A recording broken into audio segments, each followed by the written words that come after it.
அனைவருக்கும் வணக்கம். இன்றைக்கி ஒரு 12க்கு 18 அளவுள்ள ஒரு ஃப்ரேம் நம்ம டிசைன் பண்ண போகிறோம். இந்த ஃபோட்டோ கஸ்டமர் நம்மகிட்ட ஃப்ரேம் பண்ணி கேட்டிருக்காங்க.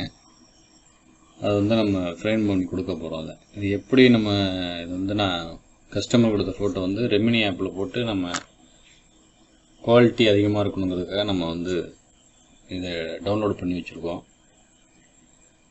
நம்ம ஃபோட்டோஷாப் 7.0 தான் ரெடி பண்ண போகிறோம். இதோட சைஸை நம்ம ஃபஸ்ட்டு போட்டுக்கலாம்.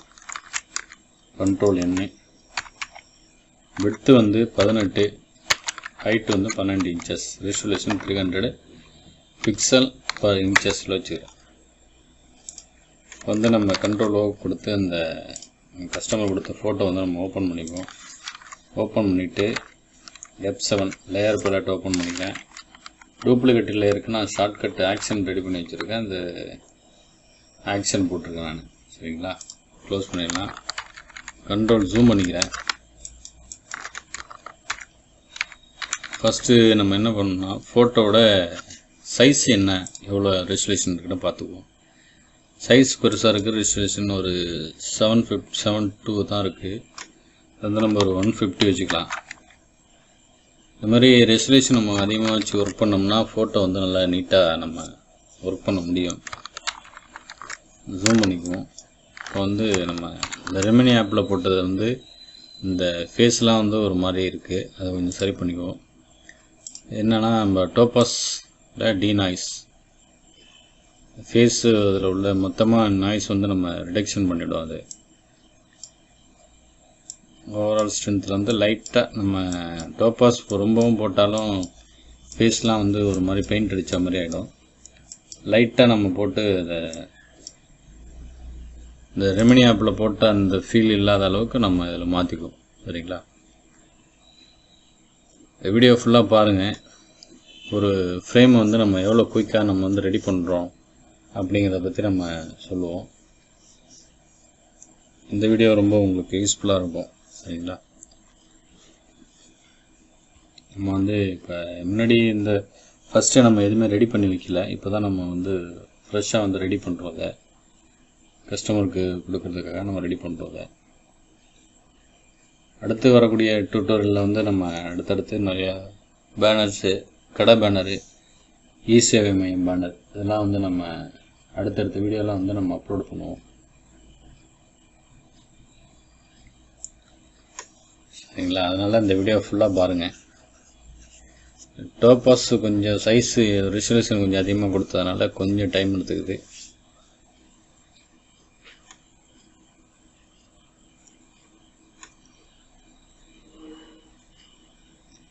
கொஞ்சம் இப்போ நீங்கள்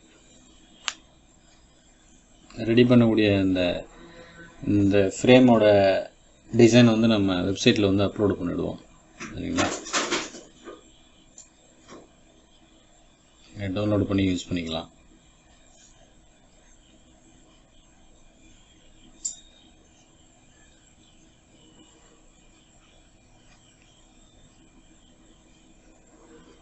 ஓகே, இப்போ நம்ம டோபாஸ் போட்டாச்சு. கண்ட்ரோல் 0. நம்ம ஃபோட்டோவை கட் பண்ணிவிடுவோம். ஃபோட்டோ கட் பண்ணுறதுக்கு முன்னாடி, ஏன்னா நம்ம சிங்கிள் ஃபோட்டோவாக இருந்தால் நம்ம கலர் கரெக்ஷன் பண்ணிடலாம். அதில் இப்போ இவங்க ஃபேஸு ஒரு கலராக இருக்குது, இவங்க ஃபேஸு எல்லார் ஃபேஸும் ஒரு மாதிரி கலராக இருக்குது.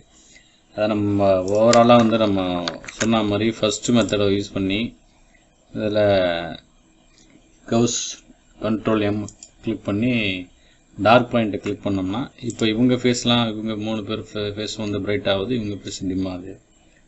அதுக்காக நம்ம என்ன பண்ணோம்னா ஃபஸ்ட்டு சிங்கிள் இந்த மாதிரி குரூப் ஃபோட்டோவாக இருந்தால் ஃபஸ்ட்டு கட் பண்ணிவிடுங்க. கட் பண்ணிவிட்டு தனித்தனி ஃபோட்டோவாக நம்ம கட் பண்ணிவிட்டு அதுக்கப்புறம் கலர் கரெக்ஷன் பண்ணோம்னா நமக்கு ஃபோட்டோவோட அவுட்புட்டு நல்லாயிருக்கும். சரிங்களா, அதுக்காக நம்ம மொத்தமாக எல்லா ஃபோட்டோ கட் பண்ணிட்டோம்னா அதுக்கப்புறம் ஈஸியாக அவங்க ஃபோட்டோ சிங்கிளாக கட் பண்ணிக்கலாம்.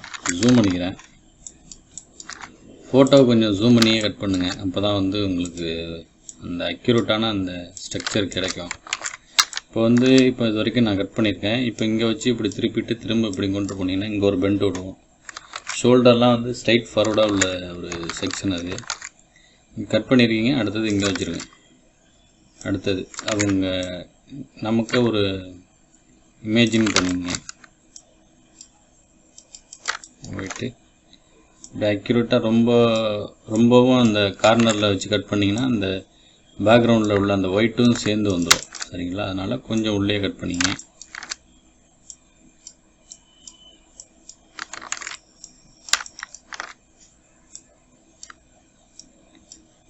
ஸ்கிப் பண்ணாமல் பாருங்க. அப்போ தான் வந்து உங்களுக்கு நம்ம இந்த ஃபோட்டோஸ்லாம் எப்படி நம்ம கட் பண்ணி அதை எப்படி கலர் கரெக்ஷன் பண்ணுறோங்கிறத நம்ம சொல்லுவோம். அது வந்து உங்களுக்கு யூஸ்ஃபுல்லாக இருக்கும். சரிங்களா?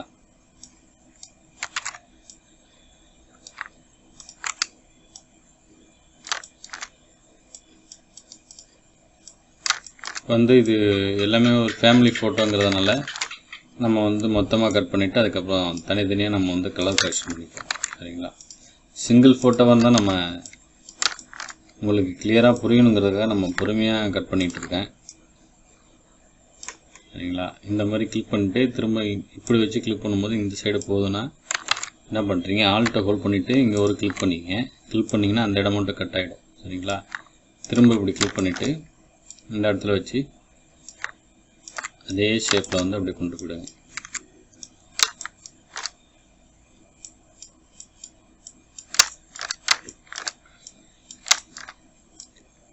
ஸ்பேஸ் பார் அழுத்தி பிடிக்கிறேன். ஸ்பேஸ் பார் அழுத்தி பிடிச்சோம்னா நம்ம அடுத்த பக்கத்தில் உள்ள பிக்சருக்கு வந்து நம்ம ஈஸியாக மூவ் பண்ணிக்கலாம். அதுக்காக தான் நம்ம வந்து ஸ்பேஸ் பாரை யூஸ் பண்ணுறோம். ஆல்ட்டை ஹோல்ட் பண்ணிவிட்டு இங்கே கட் பண்ணிக்கிறேன். திரும்ப ஆல்ட்டை ஹோல்ட் பண்ணிவிட்டு கட் பண்ணிவிட்டு திரும்ப நான் பென் டூலை யூஸ் பண்ணி ட்ரா பண்ணுறேன்.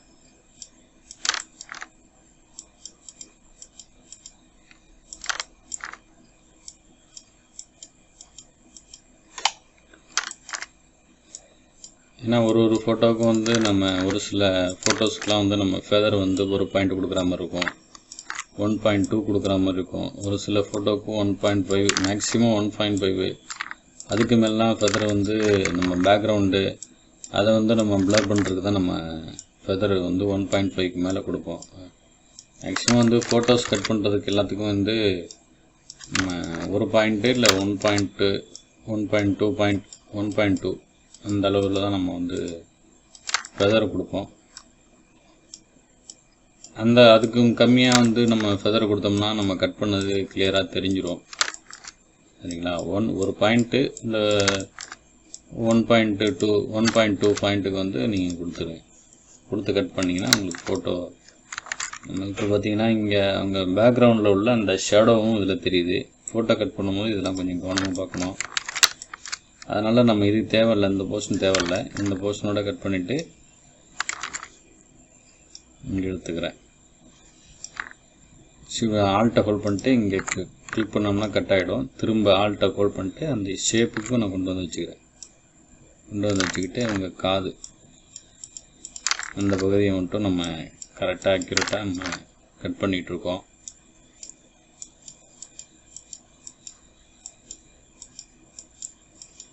இதே ஃபோட்டோ வேணால் நான் அந்த பிஎஸ்டி ஃபைலில் வந்து நான் உங்களுக்கு ஷேர் பண்ணுறேன். நீங்கள் தனியாக இதே ஃபோட்டோ கூட நீங்கள் கட் பண்ணி டிசைன் பண்ணி பாருங்கள்.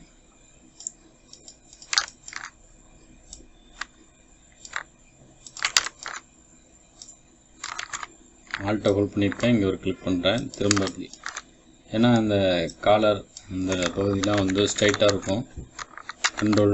கண்ட்ரோல் 0 கொடுத்து ஃபிட் டு ஸ்க்ரீன் வச்சுக்கிறேன். வந்து நம்ம ஃபோட்டோ கட் பண்ணியாச்சு, மொத்தமாக கட் பண்ணியிருக்கோம். கண்ட்ரோல் என்டர், ஷிஃப்ட்டு F6 ஒரு பாயிண்ட் கொடுக்குறேன். கொடுத்துட்டு கண்ட்ரோல் J போட்டு ஒரு காப்பி எடுத்துக்கிறேன். F7 லேயர் பலட் ஓப்பன் பண்ணிவிட்டு இதை வந்து நம்ம இப்படி ஹைட் பண்ணி பார்த்தோம்னா நமக்கு வந்து நம்ம கட் பண்ணியிருக்க ஷேப் வந்து நமக்கு கிளியராக தெரியும். சரிங்களா? நான் சொன்ன பார்த்தீங்களா, அது ரொம்ப எட்ஜில் வச்சு கட் பண்ணால் இந்த மாதிரி பேக்ரவுண்டில் உள்ள இந்த மாதிரி ஒரு பிளாக்கும் அது நம்ம பிக்சரோட சேர்ந்து வந்துடும். திரும்ப ஒரு வேலை பார்க்குற மாதிரி இருக்கும். அதுக்காக தான் பேக்ரவுண்ட் எங்கே இருக்கோ அதோட ஒரு ஸ்டெப் இந்த அளவில் வந்து நீங்கள் கட் பண்ணிங்கன்னா அப்படி நமக்கு வந்து அக்யூரேட்டாக அந்த பேக்ரவுண்டும் மெர்ஜ் ஆகி வராமல் தனியாக வரும். சரிங்களா? அதுக்காக தான் நம்ம சொல்கிறோம் அதை. இப்போ திரும்ப நம்ம புரியணுங்கிறதுக்காக நம்ம இந்த மாதிரி இப்போ கட் பண்ணோம். கட் பண்ணிவிட்டு இப்போ பாருங்கள், இப்போ நான் உள்ளே வச்சு கட் பண்ணியிருக்கேன். கண்ட்ரோல் என்டர் கொடுத்துக்கிறேன். ஷிஃப்ட்டு F6 எடுத்துக்கிட்டு ஒரு 1 பாயிண்ட் கொடுத்துட்டு கட் பண்ணிட்டேன். இப்போ பாருங்கள், அந்த பிளாக்கு அந்த பேக்ரவுண்டில் உள்ள அந்த ஷேப் எல்லாமே போயிடுச்சு. இந்த மாதிரி தான் வந்து நம்ம பிக்சரை கட் பண்ணணும். சரிங்களா?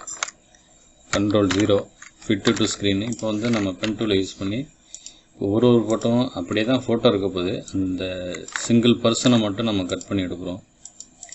எதுக்காகனா நம்ம கட் பண்ணி எடுத்துகிட்டு அதோட அவங்களுக்கு கலர் கரெக்ஷன் பண்ண போகிறோம். வேறு ஒன்றும். Control enter shift control J கொடுத்துட்டேன். இப்போ இவங்க ஃபோட்டோ மட்டும் தனியாக எடுத்துட்டேன். சரிங்களா? திரும்ப பென் டூலை யூஸ் பண்ணி இப்போ இவங்க ஃபோட்டோவுக்கு அவங்க ட்ரெஸ்ஸு எந்த அளவு வரைக்கும் இருக்கோ அந்த அளவு வரைக்கும் செலக்ட் பண்ணிவிட்டு control enter shift control J கொடுத்தோம்னா தனியாக கட் பண்ணி எடுத்துடலாம். சரிங்களா? கொஞ்சம் கேப்பு தெரியுது. இந்த இடத்துல பார்த்தீங்கன்னா கேப்பு தெரியுது. கொஞ்சம் இப்படி ஈவன் பண்ணி வச்சுங்க. ஈவன் பண்ணி வச்சா நம்ம கட் பண்ணது தெரியாது. சரிங்க. திரும்ப பென் டூலை யூஸ் பண்ணிவிட்டு திரும்ப இந்த அவங்க அம்மா அவங்களோட ஃபோட்டோஸ் நம்ம கட் பண்ணுறோம். Control enter shift control J கொடுக்குறேன். கொடுத்துட்டு இவங்க ஃபோட்டோவும் கட் பண்ணி வச்சுப்போம். இப்போ வந்து இவங்களுக்கு வந்து நம்ம கலர் கரெக்ஷன் பண்ண போகிறோம். இவங்க ஃபேஸில் பார்த்திங்கன்னா லைட்டாக ரெட் இருக்குது, எல்லோ லைட்டாக இருக்குது. அதை இன்னும் கொஞ்சம் இன்க்ரீஸ் பண்ணணும். ரெட்டை கொஞ்சம் பூஸ்டப் பண்ணுறேன். அடுத்தது எல்லோ ரொம்ப ஓவராக இருக்குது. அப்படின்னா எனக்கு இந்த அளவில் இருந்தால் போதும். அட்ஜஸ்ட்மெண்ட் போகிறேன். பிரைட்னஸ் கான்ட்ராஸ்ட் லைட்டாக ஏற்றிக்கிறேன். பிரைட்னஸ்ஸு கொஞ்சம் ஏற்றிக்கிறேன். சரிங்களா? எல்லோ ரொம்ப ஓவராக இருக்குது இந்த ஃபோட்டோஸில். அதனால் வந்து எல்லோ இதில் கண்ட்ரோல் U கொடுத்து ஹியூஜ் அண்ட் சேச்சுரேஷனில் வந்து நம்ம இதோட லெவலை வந்து கொஞ்சம் கம்மி பண்ணிக்குவோம். அடுத்தது இவங்க ஃபோட்டோவுக்கு வந்து நம்ம பிரைட்னஸ் ஒரு 10 பாயிண்ட் கொடுத்துக்கிறேன். ஓகே, இந்த அளவில் இருக்கும். கண்ட்ரோல் எம்மில் ரெட்டை கொஞ்சம் பூஸ்டப் பண்ணுறேன். அடுத்தது க்ரீன் கொஞ்சம் பூஸ்டப் பண்ணுறோம். பூஸ்டப் பண்ணியிருக்கோம். இப்போ வந்து பார்த்திங்கன்னா இப்போ இவங்களோட கண்ணும் வந்து எல்லோ கலரில் ஆகிருக்கு. இது இன்னும் எப்படி சரி பண்ணலாங்கன்னா சர்க்கிள் மார்க் டூல எலிப்ஸ் மார்க் டூல கிளிக் பண்ணிவிட்டு இந்த மாதிரி இந்த லேயரில் வச்சுட்டு ஷிஃப்ட்டை ஹோல்ட் பண்ணிங்க. எலிப்ஸ் டூல கிளிக்லேயே இருக்கட்டும். ஷிஃப்ட்டை ஹோல்ட் பண்ணிவிட்டு திரும்ப இப்படி ஒரு ட்ரா பண்ணுங்க. ட்ரா பண்ணிவிட்டு ஷிஃப்ட்டு F6 ஃபெதரை ஒரு 1.5 கொடுத்துட்டு கண்ட்ரோல் B கொடுங்க. B கொடுத்துட்டு ப்ளூ கலரை கொஞ்சம் இன்க்ரீஸ் பண்ணிங்கன்னா கண் வந்து ஒயிட் ஆகிடும். சரிங்களா? இந்த மாதிரி தான் இருக்கும். இவங்களுக்கும் அதே மாதிரி பண்ணிடலாம். இவங்க கண்ணும் வந்து இந்த எல்லோ ரெண்டுமே மிக்ஸ் ஆகிருக்கு. ஒரு ஃபோட்டோ பார்த்தீங்கன்னா அதில் என்னென்ன கலர் மிக்சிங் ஆகிருக்கு அப்படின்ட்டு நீங்கள் தெரிஞ்சுக்க பாருங்கள். ஏன்னா அந்த மாதிரி தெரிஞ்சுக்கிட்டால் தான் உங்களுக்கு வந்து நீங்கள் ஃபோட்டோ வந்து ஈஸியாக கட் பண்ணி அதுக்கு எப்படி கலர் கரெக்ஷன் பண்ணலாங்கிற ஒரு ஐடியா கிடைக்கும். கண்ட்ரோல் 0 நம்ம அவங்களுக்கும் நம்ம கலர் கொஞ்சம் இன்க்ரீஸ் பண்ணிடலாம். ரெட்டை கொஞ்சம் பூஸ்டப் பண்ணுறேன். க்ரீன் கொஞ்சம். ஓகே, அதே மாதிரி இவங்களுக்கும் கண்ட்ரோல் M கர்வ்ஸ் அப்ளை பண்ணிட்டு ரெட்டு லைட்டாக எல்லோ. இப்போ 4 ஃபோட்டோவும் நம்ம கட் பண்ணி வச்சுருக்கோம். வந்து நம்ம ஃப்ரேமில் வந்து நம்ம செட் பண்ண போகிறோம். சரிங்களா? கண்ட்ரோல் 0 கொடுத்துட்டு மொத்தமாக ஷிஃப்ட்டை ஹோல்ட் பண்ணிவிட்டு ஷிஃப்ட்டை ஹோல்ட் பண்ணியிருக்கேன். பிக்சரில் வச்சு எல்லா ஃபோட்டோவும் நான் செலக்ட் பண்ணிட்டேன். சிங்கிள் லேயர் ஆகிட்டு. Control 0 control minus control T போட்டு சைஸை கொஞ்சம் சின்னது பண்ணி நமக்கு இந்த ஃப்ரேமில் கொண்டு வந்து சென்டராக இருக்க மாதிரி நம்ம இம்போர்ட் பண்ணிடலாம். இந்த அளவில் வச்சுட்டு ஃபோட்டோ வந்து நம்ம கொஞ்சம் மேலே அப் பண்ணி வச்சுருவோம். அப்படி Ctrl+. இப்போ இவங்க ஃபோட்டோ வந்து இங்கே ஷோல்டரு பாதி கை வந்து நம்ம மறைஞ்ச மாதிரி இருக்குது. அதுக்காக என்ன பண்ணுறோன்னா இப்படி மொத்தமாக இப்படி மெர்ஜ் பண்ணி விட்டுடலாம். மெர்ஜ் பண்ணி விட்டோம்னா நமக்கு ஈவனாக ஆகிடும். சரிங்களா? இங்கே கீழே வந்து இடம் இருக்குது, அது வந்து கீழே ஏதாவது ஒரு டிசைன் வச்சுக்கலாம். F7 லேயர் பேலட் ஓப்பன் பண்ணிக்கிறேன். Shift Ctrl N new layer போட்டுக்கிறேன். பேக்ரவுண்டை நம்ம செட் பண்ணிவிடுவோம். இப்போ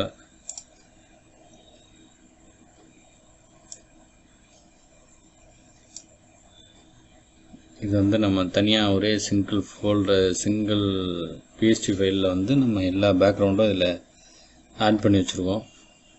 நமக்கு தேவையான பேக்ரவுண்டை வந்து நம்ம இதில் இம்போர்ட் பண்ணி கலர் கரெக்ஷன் பண்ணிக்கலாம். சரிங்களா?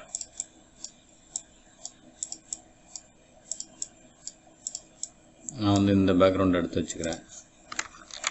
Ctrl+T போட்டு சைஸை கொஞ்சம் பெருசு பண்ணிக்கிறேன்.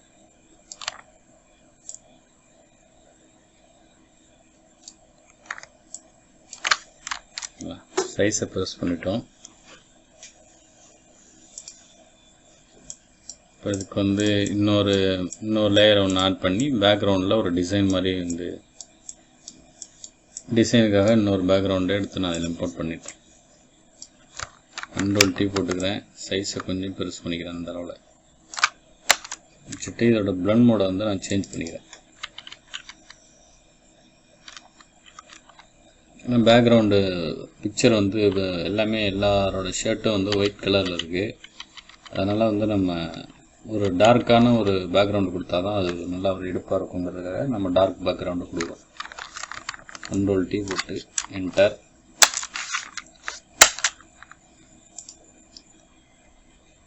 இப்போ வந்து நம்ம சுற்றிலும் கட் பண்ணியிருக்கோம். இப்போ இந்த லேயர் பார்த்திங்கன்னா இந்த லேயர் வந்து Ctrl+T போட்டிங்கன்னா வெளியிலையும் இருக்குது. இந்த மாதிரி இருந்தீங்கன்னா ஃபைல் வந்து ஓப்பன் ஆகிறதுக்கு கொஞ்சம் டைம் எடுத்துக்கும். அதுக்காக கிராப் டூலை யூஸ் பண்ணி கிராப் டூலை யூஸ் பண்ணி கிராப் பண்ணிவிடுவோம்.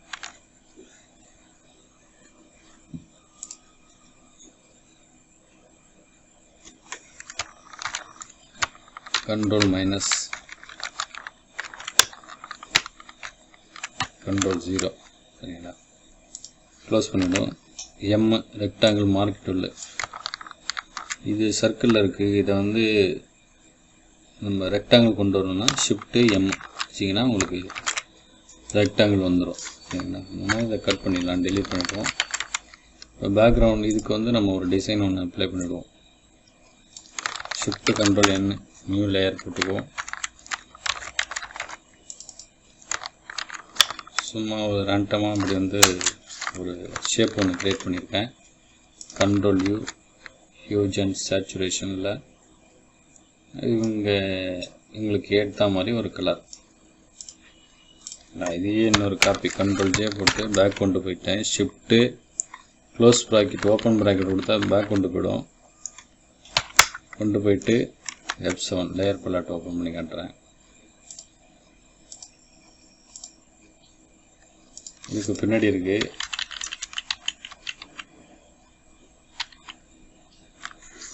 இதை வந்து இந்த ஃப்ரண்ட்டு கொண்டு வந்துக்கலாம். இதையும் ஒரு ஸ்டெப்பு ஃப்ரண்ட்டு கொண்டு வந்துட்டு பேக் கொண்டு போய்க்கிறேன். இப்படி போனால் தான் உங்களுக்கு அதில் உள்ள இந்த டிஃப்ரென்ஸு தெரியும். 50% வச்சுருக்கேன். அதோட பிளண்ட் மோடை நான் சேஞ்ச் பண்ணி வச்சுருக்கேன். சரிங்களா? மைனஸ் இதில் வந்து 50% வச்சோம்னா இந்த ஒரு கண்ணாடி மாதிரி ஒரு எஃபெக்ட்ஸு கிடச்சிரும். இப்போ இதில் இன்னும் கொஞ்சம் கூட நம்ம டிசைன் பண்ணலாம். இதுக்கு என்னென்னா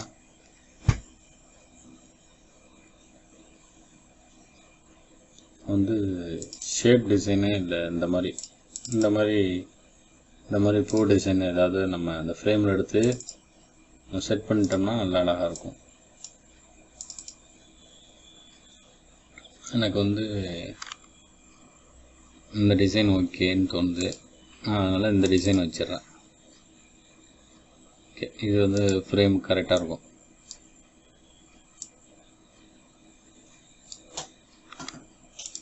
இந்த டிசைன் எடுத்திருக்கேன். இதில் வந்து ரெக்டாங்கிள் மார்க் டூலை செலக்ட் பண்ணுறேன். அப்படி செலக்ட் பண்ணிவிட்டு Ctrl+J கொடுத்தோன்னா இது ஒரு காப்பி தனியாக எடுத்துடலாம். மேக்ஸிமைஸ் பண்ணிவிட்டு இப்போ இதை மட்டும் எடுத்து நான் இதில் இம்போர்ட் பண்ணிக்கிறேன். ஷிஃப்ட்டு Ctrl ஓப்பன் ப்ராக்கெட் கொடுத்து பெருசு பண்ணிக்கிறேன் சைஸை.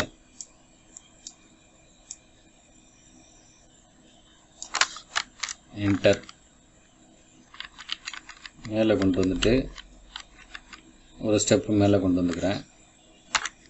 ரெக்டாங்கிள் மார்க் டூல் அன்வான்ட் அந்த போர்ஷனை வந்து நான் டெலீட் பண்ணிடுறேன். அது டெலீட் பண்ணிவிட்டு இப்போ இதோட ப்ளண்ட் மோடை சேஞ்ச் பண்ணோம்னா நமக்கு ஒரு சூப்பரான ஒரு எஃபெக்ட் கிடைச்சிடும். டிசைன் ஓகேங்களா. அப்படி நமக்கு இது சூட் ஆகலை அப்படின்னா இங்கே டபுள் கிளிக் பண்ணுங்க. பிளண்டிங் மோட் ஆப்ஷன் ஒர்க் ஆகும், ஓப்பன் ஆகும். அதில் வந்துட்டு கலர் ஓவர்லே, அதில் இந்த கலர் பிக்கர் எடுத்துகிட்டு இங்கே வச்சு கிளிக் பண்ணுங்கள். கிளிக் பண்ணிவிட்டு இதுலேயே கொஞ்சம் லைட்டான கலர், இந்த மாதிரி கலரை கொடுத்துட்டு மோடில் வந்து கலர் கொடுத்திங்கன்னா இந்த மாதிரி உங்களுக்கு அதுக்கு ஈவனான கலர் வந்துடும். இப்போ வந்து நம்ம ஃபில்லில் வந்து இந்த அளவில் வந்து கம்மி பண்ணி வச்சுக்கலாம். அப்படி லைட்டாக தெரிகிற மாதிரி வச்சா போதும். ஒரு 10 பாயிண்ட் வச்சுக்கிறேன். ஓகே, இதையே ஒரு இன்னொரு டூப்ளிகேட் லேயர் போட்டு எடுத்துட்டு ரெக்டாங்கிள் மார்க் டூலில் செலக்ட் பண்ணிட்டு கரெக்டாக அப்படியே அந்த போர்ஷனுக்கு நேராக வச்சுட்டு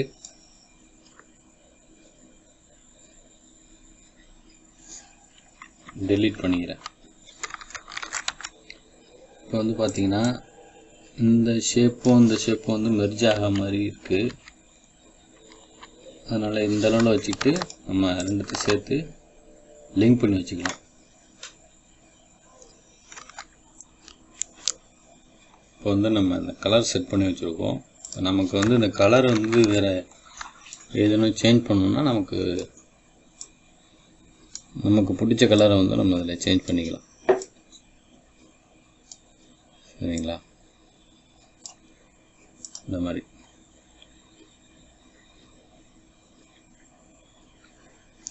ஏதோ ஒரு இதை வச்சுட்டு நம்ம பேக்ரவுண்டுக்கு அந்த வேறு எதுவும் டிசைன் வைக்கலாமா இருந்தாலும் நம்ம ஓகே. இப்போ வந்து அவங்க ஃபேமிலியோடு இருக்காங்கங்கிறதுக்காக நான் வந்து அவங்க வீட்டுக்குள்ளே இன்சைடில் வந்து அவங்க இருக்கா மாதிரி நம்ம செட் பண்ணுறோம். இப்போ Ctrl+T போட்டுக்கிறேன். ஓகே, சென்டர் பண்ணிவிட்டு ஷிஃப்ட்டு Ctrl ஓப்பன் ப்ராக்கெட் கொடுத்து பேக் கொண்டு போய்க்கிறேன். ஒரு ஸ்டெப்பு கொண்டு போயிட்டு இப்போ இதோட பிளண்ட் மோடு வந்து நம்ம லைட்டாக சேஞ்ச் பண்ணிக்கலாம். இந்த பேக்ரவுண்டு கூட நமக்கு அன்வான்டாக இருக்குங்கிறதுனால ஓகே, எனக்கு இந்த அளவு ஓகே. Ctrl+T போட்டு கொஞ்சம் லைட்டாக கொஞ்சம் மேலே ஏற்றி வச்சுக்கிறேன். ஏன்னா அவங்க பேக்ரவுண்டில் அந்த டிசைன்லாம் தெரியணுங்கிறதுக்காக நம்ம வந்து இந்த கலர் வந்து நம்ம சூஸ் பண்ணியிருக்கோம். இதை வந்து நம்ம இந்த டிசைனை வந்து கொஞ்சம் டார்க் பண்ணிக்கலாம் இந்த அளவு. சரி, ஓகே. இப்போ வந்து பார்த்திங்கன்னா ஒரு 12x18 அளவுள்ள ஒரு ஃப்ரேம் இதை நம்ம டிசைன் பண்ணியிருக்கோம். அதை டிசைனோட பேஸ்டிவல் நம்ம வெப்சைட்டில் கொடுத்துருக்கோம், டவுன்லோட் பண்ணி யூஸ் பண்ணிங்க. மறக்காமல் நம்ம சேனலை சப்ஸ்கிரைப் பண்ணி சப்போர்ட் பண்ணுங்கள் ஃப்ரெண்ட்ஸ். தேங்க்யூ.